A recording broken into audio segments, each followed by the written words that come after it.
This is Fox 46 News at 5.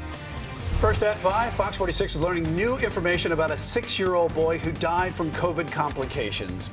Ethan Govan was a first grader at Stoney Creek Elementary. And he died on September the 19th, and his father says that he was hospitalized with COVID for about 2 weeks. Fox 46's Lindsay Klein is live from Stoney Creek Elementary tonight, and she sat down with Ethan's father to remember him today. Lindsay? Yeah, and Ethan had a contagious smile. His family members say he was quite the charmer. They also say he enjoyed coming to school here at Stoney Creek Elementary.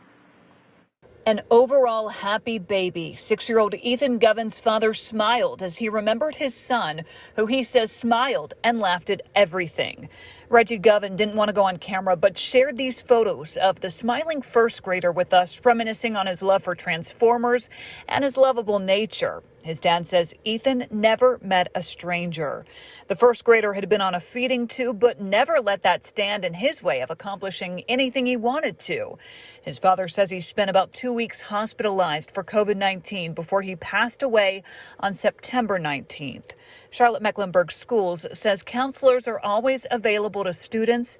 Stoney Creek parents say it's a loss that hits hard. I'm so sorry to hear that this loss was due to COVID-19. There's just so much that could happen. I mean, this thing is so unpredictable. For parents like Jamala Wells, COVID has been a lingering concern since moving from Alaska. My daughter coughed at night, and that just put me in a spiral after I read their announcement. Today was her children's first day back in about 4 to 5 days. 4 kids were exposed, 6 kids were exposed to COVID, but they didn't come in contact with your child. And I'm like, how do you know that? Parents have been doing what they can to ensure their children abide by the rules to keep everyone safe. I'm not concerned about, the school seems to be very on top of safety. I know that they are ensuring that the children's masks are always covering face and nose. I know they're doing their best, and I do appreciate the teachers coming out and, you know, they're exposed and taking a risk as well, but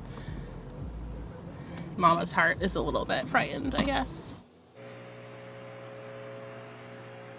And we did reach out to Stoney Creek Elementary here for comment, but we never heard back.